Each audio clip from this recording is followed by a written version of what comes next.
Yesterday, the Canadian Senate passed Bill C-304, and it was proclaimed into law by the Governor-General. That bill does one important thing. It repeals the censorship provision of the Canadian Human Rights Act, also called Section 13. Now, that section made it illegal to publish anything on the internet or on a telephone answering machine, quote, likely to expose a person to hatred or contempt. Talk about vague, talk about subjective, talk about a thought crime, actually a feelings crime. No wonder it had a 100% conviction rate from when it was first enacted in 1977 up until 2009. Now, Bill 304 repeals that and ends an Orwellian lie that had been perpetrated since the 70s, namely that something called the Canadian Human Rights Act was actually destroying a human right by limiting free speech and inventing a counterfeit human right not to be offended in the name of human rights. That's pretty much a one-sentence summary of the book 1984, don't you think? And that's over now, at least federally. The law was proclaimed by the Governor-General last night. It takes full effect in 12 months, although no new Section 13 cases have been prosecuted in the 4 years since that disgraced Human Rights Commission lost its case in 2009. But similar versions of this censorship law apply in British Columbia, Alberta, and Saskatchewan, which is weird because those three provinces allegedly have conservative governments, as in governments that are supposed to believe in freedom. So these provinces still aren't free. But let's take a moment anyways to celebrate our freedom at the federal level at least. Bill C-304 started off as a private member's bill introduced by Brian Storseth, the MP from Westlock St. Paul up in northern Alberta. Most private members' bills don't have a hope of becoming law if they're introduced by government MPs. But in this case, the government actually adopted this private member's bill as their own. That is, the Justice Minister said, yeah, what he's having, I'll have too. And it passed in the House of Commons and then in the Senate. I won't dwell on the fact that only a single opposition MP voted for the bill, Scott Sims of Newfoundland, a former journalist who actually gets the value of free speech. And there was another former Liberal MP, Keith Martin, who retired a few years back, who called for this censorship repeal too and introduced a similar motion to that effect. So let us count the two remaining true Liberals in the Liberal Party. Too bad. I mean, the left used to be for free speech. Now they're not. They care more about politically correct hurt feelings than they do about freedom, even though freedom is what the word liberal means in Latin. It means free. So shame on the hundreds of NDP, Liberal, Bloc, and Green MPs who voted instead for censorship. You know, Abraham Lincoln once said, quote, whenever I hear anyone arguing for slavery, I feel a strong impulse to see it tried on him personally. Yeah, that's how I feel about anyone, especially politicians who call for the censorship of other people, you know, mere citizens. Of course, MPs have absolute legal immunity for anything they say in Parliament. They can't be sued. Did you know that? So extra free speech for them, but for these opposition MPs, except for Sims, they thought that lowly voters didn't deserve even basic freedom of speech if it might hurt someone's feelings. Now, the Senate delayed the vote forever, but finally passed it on the eve of breaking for the summer. You may recall that I have some personal experience with this law. Back in 2006, I was the publisher of the Western Standard magazine, and we reprinted the Danish cartoons of Mohammed that were the focus of violent riots around the world that killed hundreds of people. We were the only media company in Canada of any size to print the cartoons. All the newspapers, all the TV stations refused. So we were hit with a hate speech complaint, seriously, just for reporting the news. As in showing what the facts of the news were, that was considered illegal by the government of Alberta. Anyways, instead of rolling over and playing dead, I decided to turn the tables. Instead of letting the censors say they were the Canadian ones and I was un-Canadian, instead of them saying they were the law-abiding ones and I was the lawbreaker, I said, no. It's un-Canadian to censor. It's contrary to our national culture, our history, and our laws to censor. And I wasn't afraid of saying that right to their faces. Let me show you a clip of what I said to the government's official interrogator. Oh, it's 5 years ago now, when she demanded I answer her questions. Look at this. But I do not grant to you or any other instrument of the state the right to tell me whether or not I am reasonable enough to pass your test. You know, I uploaded that video, went viral. They dropped the case shortly after that, after every newspaper in the country, right and left, mocked the Human Rights Commission and the government for just being old-fashioned and grilling a journalist. It was weird. Anyway, we won the fight at the federal level finally. But that provincial Human Rights Commission I just showed you there, in fact, that very same interrogator, Shirlene McGovern, are still persecuting people in Alberta to this day. Same in BC and Saskatchewan, We told you just the other day about a comedian in British Columbia who was fined $15,000 because his jokes were considered rude. Seriously. One last note. I told you about who failed to stand for freedom. The NDP, the Bloc, most of the Liberals, etc. But it was Brian Storseth, a backbench MP, and the Conservatives who pushed this reform forward. So thanks to him for fighting for freedom. Thanks to the army of bloggers and other unofficial journalists who believed more in freedom of speech than official media party types, who were generally too cowardly to actually do anything about Human Rights Commission censorship, or probably more accurately, they actually supported that censorship because, well, they didn't like the kind of people who the Human Rights Commissions went after, so it wasn't worth their fight. Credit to the left-wing Canadian Civil Liberties Association, who testified before Parliament to repeal this bill. I'm pleased that they still remember that free speech is a strategic freedom upon which all others depend, whether you're left or right. Now, it's no surprise that the bulk of the supporters of censorship were those who make money off it. The Canadian Bar Association, the lawyers' union in Canada, they naturally wrote to Parliament begging them to keep this censorship law and the kangaroo courts that uphold it. I mean, billable hours, right? Pearl Elliott has testified in support of it too. She's a lawyer who also served as a Human Rights Commission director. Bernie Farber, who used to be the head of the Canadian Jewish Congress before that was dissolved, well, he railed against the scrapping of the bill. Of course, Farber and the CJC never went after Muslim anti-Semites or Muslim hate speech. That's too tough for them. They just went after basement-dwelling, pretend neo-Nazis, clearly harmless and penniless. That's how brave they were. Richard Warman will be sad to see the law go, too. He's also a lawyer, naturally, and he was personally the complainant in half of all Section 13 cases in the past decade in Canada. Seriously, one man was responsible for half of all human rights complaints under this law.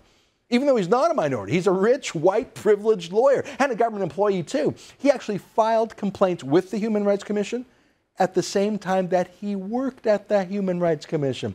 Do you get the picture I'm painting here? On the one side are all the special interests, lawyers, lawyer activists, lawyer complainers, lawyer insiders, professional lawyer complainers, the legal gravy train that depends on grievances and bitterness and strife. The Friends and the Liberals and the NDP too. And then on the other side are the rest of us, real people who believe freedom is Canadian. This is a rare win for us against the elite censors. It's been 7 years since I was first charged with hate speech over those cartoons. It's been 5 years since the outrageous week-long trial of Mark Steyn and Maclean's magazine in British Columbia under their provincial version of this same censorship law. It's hard to believe so much time has passed to get rid of the law federally, but I'm not just pleased with this result, this destination. I'm pleased with the process, how our fight for freedom helped remind Canadians that we're a free country, and that just because some bully lawyers tell us to shut up, well, we don't have to. Freedom of speech is a fundamental principle in our democracy, and one in which Canadians have fought and died for over a century. This is not a fight that one Canadian can take on himself, but rather an issue that all Canadians must engage vigorously in. In this, I would like to thank my friends and colleagues, such as Senator Finley and the member from St. Catharines, who have rigorously pursued a freer, more open society and resisted the tyrannical instincts of bureaucracy to censor speech in our great country. Mr. Speaker, freedom of speech is the freedom that all other freedoms are built on. It cannot be restrained to the politically correct. The best way to fight bigotry is to ensure that we protect and enhance our fundamental freedoms in this great country of ours. That is why I ask all members in this House to support this bill, a bill that protects the fundamental building blocks of our democracy, the freedom of speech. Thank you, and God bless. Mr. Storseth. That was excellent, wasn't that? That's Brian Storseth. He was the introducer of Bill C-304 as a private member's bill that was adopted by the government. He made so many great points in there. One sad note there, he referred to Senator Doug Finley, who was the champion of this bill in the Senate, who passed away quite recently and didn't live to see it proclaimed into law. He would have been happy. I'm sure he's smiling down from heaven at the results. Joining us now in studio, someone else who is smiling, our friend Chris Schaefer, the boss of the Canadian Constitution Foundation. Nice to see you again. Thanks, Ezra. You know, just the other day we were talking about a comedian in BC who was fined 15 grand because he said a joke that hurt someone's feelings. That's really the carnage that these censorship laws leave in their wake, isn't it? Well, yeah, and we've seen, in particular at the Canadian human rights level, at the federal level, it's been principally one person responsible for most of the prosecutions. Richard Mormon. I mean, more than half. You of know all complaints. about him. Oh yeah, he's suing me and the channel. I mean, he's always suing someone. I mean, it really was a tool for people who were professional grievance mongers, like this activist in BC who sued the comedian. I mean, listen, life is full of unfairnesses and things that make you mad, but this law literally let people make a federal case out of it, didn't they? Yes, and now that's gone. It takes a year for that law to come into force, so we'll be looking to 2014. But it's a step in the right direction. Now we've just got to take a look at other abuses of human rights processes at provincial levels across Canada. Well, that's the thing, is this comedian in BC, he was not prosecuted under Section 13. That was under BC's provincial law, which remains on the book. Correct. I was prosecuted under Alberta's provincial law, remains on the books. Bill Whatcott, we've talked about him before, that goofy guy handing out anti-gay flyers on his bicycle, prosecuted under that province's law. So actually, I would put it to you that the bulk of the prosecutions, the bulk of the machinery still exists, right? Well, yes, it exists in provinces across Canada, but this is one small victory for free speech in this country. Can I tell you something that I was thinking about as we were coming to the studio today? A lot of little people fought to have this repealed. Brian Storseth, backbencher, you know, not a front bench hero. A lot of bloggers, not rich people, but poor people just typing away. What I mean by that is not high-profile journalists. The only one close to that definition would be Mark Steyn. Correct. And in this country, journalists pride themselves on being for free speech. PEN Canada, the Canadian Association of Journalists for Freedom of Expression. They give each other all these awards for loving freedom.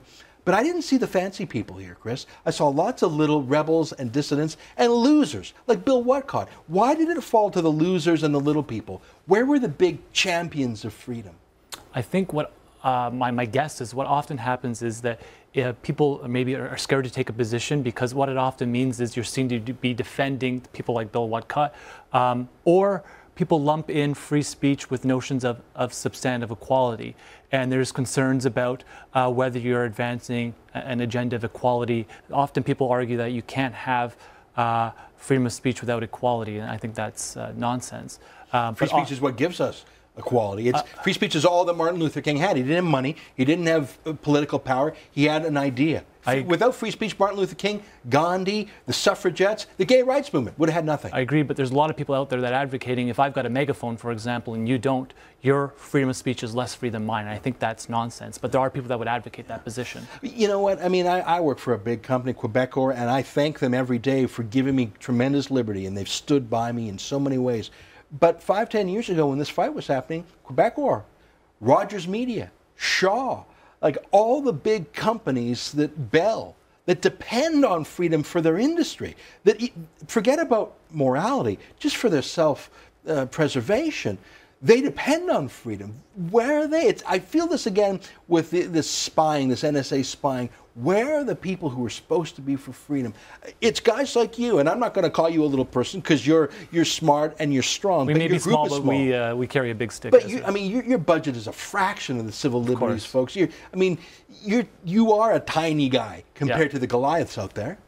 I don't have an answer, Ezra. These people are, you're right, I think they should be stepping up to the plate. They don't. So it's left to organizations like the Canadian Constitution Foundation, yourself, fighting these sorts of things. You're a registered charity, right? Correct. What's your way? I want to, folks, if you're watching, and Chris Schaefer, and there's a handful of guys like him, are actually out there fighting in the court of law, not just the court of public opinion. What's your website if folks want to chip in $100 or whatever? Sure, www.theccf.ca. Theccf.ca, and that stands for Canadian Constitution Foundation. Well, listen, you actually were there at the Supreme Court in the Whatcott case, and you proved, and it's like when the ACLU sends a black lawyer to defend a Ku Klux Klan guy. It's just to prove you don't have to agree with the guy to agree with his free speech. But today's a happy day, isn't it? Because we got a little victory. A little victory, and those are what counts. You just add them up over time, and I think this will maybe has an influence. You get one victory, it sort of steamrolls, and it gives sort of, I think, a pressure or an acceptance for other legislators maybe in other provinces to say, you know what, it happened at the federal level and it can happen here. Well, that's the next battlefront. Thanks for being here, Chris. Good to see you again.